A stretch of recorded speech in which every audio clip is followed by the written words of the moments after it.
Hi guys, I'm Angela Gegg. I'm a published author of the spoken word ×2, 2 books for you. I'm here representing for the Glass House Poetry Festival, and I'm gonna drop some spoken word for you guys watching and listening. Are you ready? I'm from a planet where hyperactivity tends to get the better of me and stop. People seem not to understand what that's about and stop. I bring PARACHA manifestos into the world. Got 2 chihuahuas, 2 little girls, and they're just as hyper as me. Cheddar and Cello Pizza are their names. Crazy names, but who's to blame? Is it me or is it the hyperactivity? Just stop.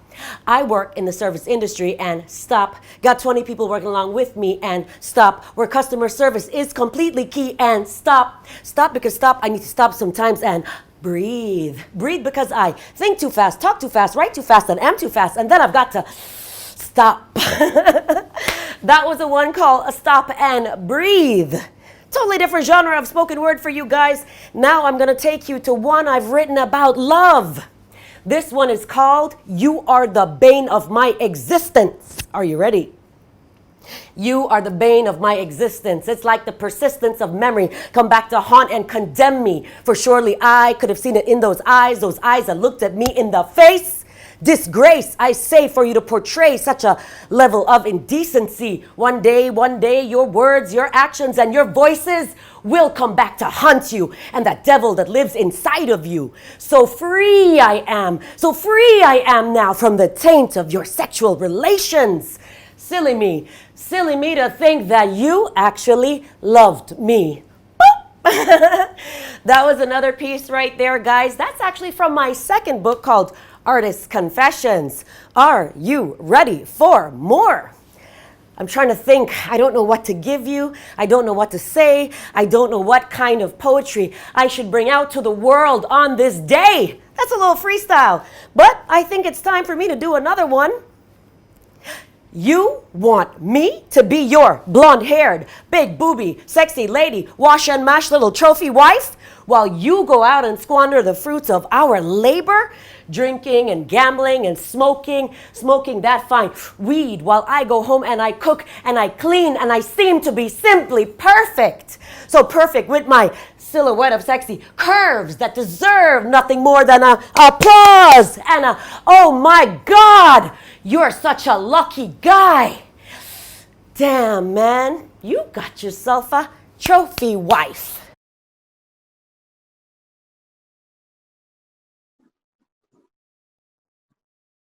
Everyone has a story. China had 222 million of them last year, and this year their clear 2020 vision aims to have about 400 million more narratives, which some would call the Sky Eye Detectives, or Sky System surveillance cameras you can detecting your face in every phase of your lives in a day, on a bench, on the streets, at every possible love-making corner, trees, decoy trees, some toilet tissue machines, every alley, on every home balcony. My balcony had one, and I was not even told about it. I was stretching one morning, about 2 months after I moved in, doing some sort of yoga, breathing in, breathing out, lengthening my legs, stretching my arm, circling my hips, pulling myself up, let myself down, and there was it. Blinking red light in the middle of an impenetrable black ball staring at me, blinking while my eyes were steady, trying to make sense of what it really was. And there was it. My very own Sky Eye and I made love to each other's eyes for the first time.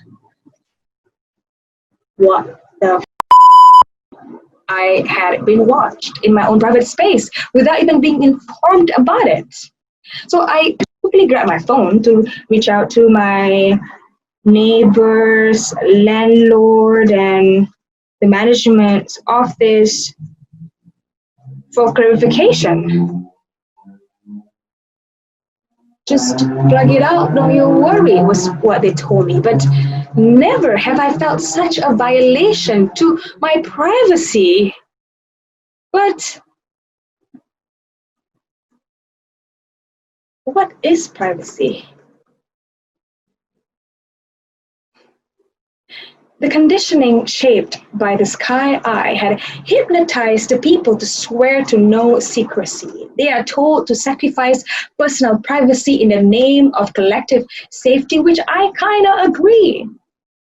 Under the protecting gaze of the sky eye, I thought I saw my neighbors pretty happy.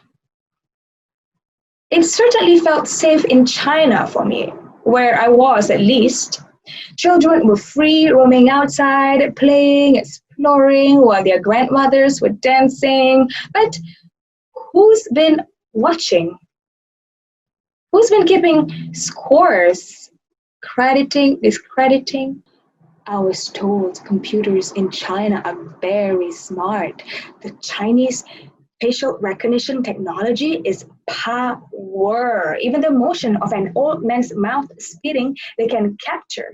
Every feature is coded with a number, with or without a mask. Good deeds gain points, bad deeds lose them. Well, come to think of it, this whole idea of score keeping isn't so distant from my fear-based religious culture. I was constantly warned as a child to always be aware of my doings, while the angels were always watching over my shoulders. The one on the right would give brownie points for being a good girl, and the one on the left would deduct the scores if I were a bad girl. I grew up haunted by fear that distorted my potentiality to live bold and stronger, worried too much of being judged. Soon I began to judge others. It's a typical cycle of a society that controls the mind, so we are never free. As an educator, I believe that it is my responsibility to free the minds of the children I teach. Imagine a conscious society without fear, where the people strive to spread love and kindness to one another. I've lived in this kind of communities before. They exist, even in China. The question is, how do we make love and kindness sustainable? Teaching in China has left me puzzled with more confusion about the world, endorsed by my own preconceived judgments, stereotypes, and misconceptions about the civilization state and the actual reality of things. But teaching in China can confirm that my weakest point as an educator is food in the chubby hands of little children. Everything that they chew in the mouth looks so damn good. Every cracking sound from the crisps they create makes me salivate. Well, I try not to make eye contact, and when I do, inevitably, which bounds to happen when you stare long enough sometimes, most of these children are kind to offer. It's like an unspoken contract signing up as a teacher that it can either make you shrink or gradually get you become 2 sizes bigger. And due to work stress, most teachers have STDs, stressed time drawers, as my former colleagues coined it, filled with sugary and overly seasoned snacks as rewards to celebrate an end of a class before another slaughterhouse madness begins again. Nuts, Skittles, Snickers, Toblerone, leftover festive season biscuits, crackers dipped in coffee or cocoa, you name it. Teachers understand each other's pain, and teachers in a staff room share each other's gain and STDs. A staff room can never run out of food. A staff room can turn into a bazaar of potluck parties, and a staff room can even be a platform for F&B business opportunities. And in China, since I worked in a learning center instead of a school, I had been mostly on my own. No staff room, no sharing of STDs. So I began baking for pleasure. Yeah, also to return the kindness of the children back into their little chubby hands. I baked pizzas, okonomiyakis, baked apple pies, chocolate cookies, and it was fun seeing my 5-year-olds anticipating running into the classroom, seeing nothing on the table for them to taste on my lazy days. So cute. And they loved my food. And trust me, one of the best feelings in the world is to have children love the food you make. I should start an STD menu with class now.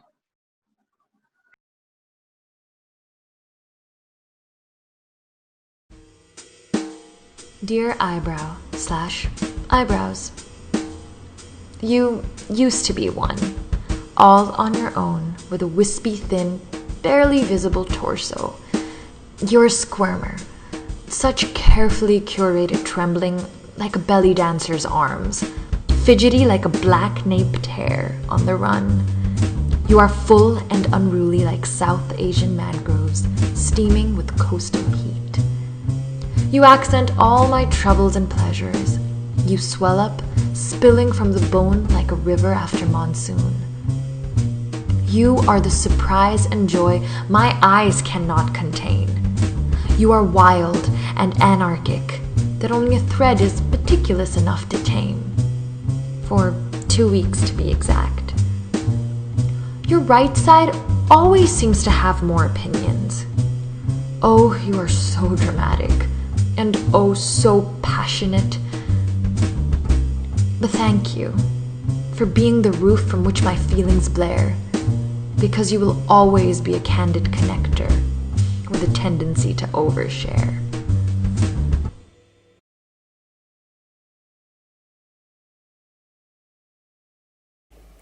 Salam, hello, my name is Manal Yunus. I am an Eritrean poet who's based here in South Australia, in Adelaide, and I acknowledge that the traditional owners of the land that I'm standing on are the Ghana people, and this is Ghana country. I acknowledge the ongoing connection to this land and elders past and present from the First Nations community. Alhamdulillah, I'm really proud to be a part of this festival, and yeah, inshallah, I hope you enjoy my performance. This first poem that I'm going to share is an ode to my community and my people and my identity as an Eritrean. It has no title. They tell me my profile is like my father's. The chiseled nose and jaw, holding stories from the city in the clouds, Asmara, to the home of ancient remnants and colonial covenants. We are generations raised on crimson dust between highlands and Red Sea, but it seems that now all we have are memories. I shed a tear every time an auntie asks, "Do you remember me?" And I say, "No." And I remind my baby sister where she's from, and she says, "So?" For every phone call that starts with, "Oh wait, Afiki, you lost touch," and I say, "La, I tafakun, I did not lose touch," when really, Efie, I lost touch. And it always ends with "Aitatatfi, don't lose touch," and I say, "La, Aitafinya, I will not lose touch," when really, Katafitya, I'm gonna lose touch. Not because I want to, but because I'm lost for words. See, they get stuck in my throat and refuse to leave my tongue, and instead they come out in tears when I think about all those years that I could have captured in my own hands and relived before each conversation. Then maybe we would actually have something to talk about. The moments are few, but so precious, like sitting on the floor of a house in Addis Ababa with my grandmother, or home in a city, in a country belonging to neither of us, but the only one where we can meet. We sat, weaving lacha like I weave between countries and cultures, presence and absence. She taught me to craft my own mashrafat as I would my life, with patience, precision, The wit of a woman I learned from her to wear my crown. Crowns of cloth passed down from mother to mother to mother to mother in varying colors. Cloth that once was just cloth now holds truth. Strings cut love costs cloth. That represents roads and rivers running west of red waters. Lives lost crossing borders because those amongst us fought us, made killers of our sons and daughters when they taught us that there is no longer justice here, just us and power hoarders. But I imagine speaking to my late grandfather, I can almost see him standing there saying to me, "Who told you to look at your feet? You come from a long line of generations that preserve dignity despite occupation. You pick your head up, you hold your head high, because we are not short of heroes. Our heroes wore Congo on their feet. They brushed teeth with soft wood. They took shoes off when they entered the room. No, maybe they didn't look like your heroes from TV, because maybe they were not knighted, but unappreciated when they worked 4 to 12, 6 to 2. Maybe they don't know no 9 to 5, but we saw their double lives." So when they tell me that my profile is like my father's, I say to them that that is my greatest blessing. This next poem that I want to share is called Can We? I miss the simplicity of positivity. See, dancing once elated me until every stage my toes tapped to seemed to decree deeper, darker pages. This rage ringing relentlessly, I couldn't balance the beauty, and bereft I couldn't work out the steps, tripping on my pirouettes, though no regrets. Now I let revelry replace my destructive mindset. So can we just dance? Like leaves fallen on the road, sweeping swiftly down streets, round corners to new episodes, can we speak through our movement like some kind of code? Reviving lost languages, we, light and latent, listen like learning is life's love. We could salsa to the whistling wind, only soil beneath the soles of our steady steps, serene, but not sedated, content, but not complacent. Forgiving ferociously but cautiously, won't you forgive me? For I am bound to step on your toes, to let emotions flow and treat you terribly when overwhelmed with woes, and we know how it goes. We might have to dance slow, somber, clinging closely to memories of cool caress from those we let go, praying we let them know that we let love show shades of hope and not just shadows. As the sky does beautiful things above the ocean, we could dance toward the sunlight, toes wet with warm waves moving effortlessly. And when we're heavy, we can cry crystal tears to sweet songs by bright birds. On those dismal days we'll dance until the pain fades, until the raindrops dripping drop on dry terrain and the barren becomes fertile again. Though towers may always tower over us and greatness may always be waiting over the next cusp, it may remain something that we just cannot harness. Can we dance regardless? With a backdrop of vivid visions of victory, can we fall victim to adventure, doubting our doubts until they're too doubtful to doubt us, fostering long-forgotten feelings of freedom manifest in our queendom where our anthems are peace, prayer, and poetry? So can we?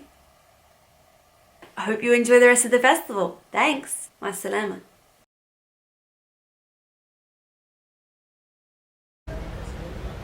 Dear boy, it's all right. Live your wildest life.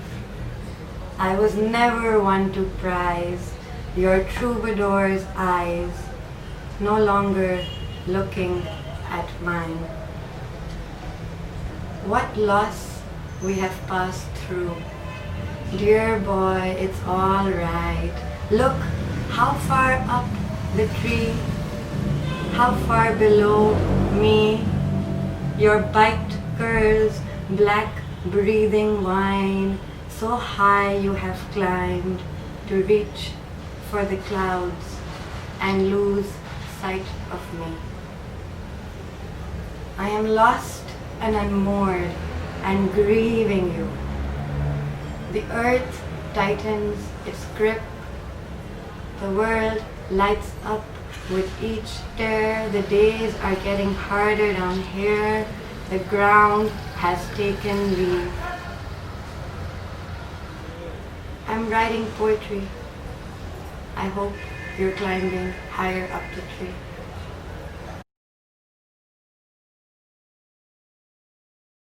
Self-portrait in a room. The lamp is always on, salty like ocean breath. I miss the sea. If the lamp goes off, I panic. It's supposed to lull me to sleep, and someday it actually will. Next to the lamp is a photograph of a man I never knew but love very much. You must love someone who cannot stop you from it and make a temple out of them. Keep old notebooks and seashells besides and force meaning into things. Weigh what you want to forget. Stumble from bed to floor, from cigarette to door. Sometimes read a poem and let it cut you. At least pretend to. Or stand in the balcony where the plants died before you, where I like to sit at sunrise before death and wonder. The first smoke to hello the morning. The city pretending to sleep. The light softly opening, all kinds of yellows. All night I was up again, waiting for the wind to unsilence itself, writing obituaries, not thinking about him. Each not thought an obituary of all the days, all the ways I should return his books, but then how will I touch them? My own I restack constantly, anchors, keeping vigil, keeping out the guilt, keep out visitors. On Tuesdays, that man in the photograph saw no one, so he could write. I hardly write, see no one. Someone has snatched the clocks. I am tired of losing things and not finding anything to replace them with. If my friend did not come wake me in the evenings, I would sleep myself into a hole, never see sunrise either, start hating this room, filled with things that are mine. How can things be mine? Sometimes I think I want to stay like this, so tight, I am shielded from nothing, facing only what I can bear, not what has borne me. Stripped, willing, the familiar forgets me, only screens and cups and never running out of hash. Sometimes the cat stays a while, but if the lamp goes off, I panic. If the light leaves, I cave. The moonlight, though, I am getting to know how she wades into the room through the balcony where the plants died. I already mentioned that what is important is the ruin.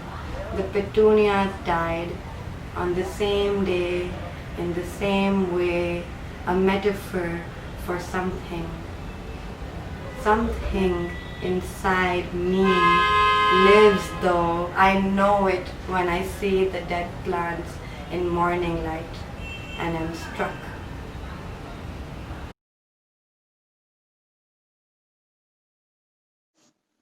Hi, my name is Shantanu, and I'm going to read you a poem titled Oppression is Not Loud, It is Silent. Did you hear about the elephant who escaped from the circus only to be shot 86 times by the police? She thought her captivity would end when she left the circus gates. It was only when she got out that she found out that the whole world is a prison. Oppression is not loud. It is silent. It is not a pinprick, but the gentle pressure of thumb upon thumb, growing stronger slowly, slowly, slowly, until the skin tears and the bone is crushed. Remember the Holocaust. Remember, every genocide begins with a single death.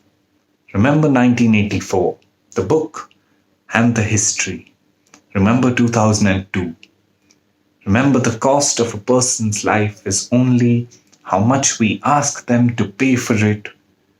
And we've been giving away a lot of bodies for free of late. Remember to say, before you sleep tonight, I love our oppressor. Because those are the only words that will truly keep you safe. Because oppression is not a gunshot. It is a smile and a firm reassurance that as long as you do what they say, then the world will be a better place.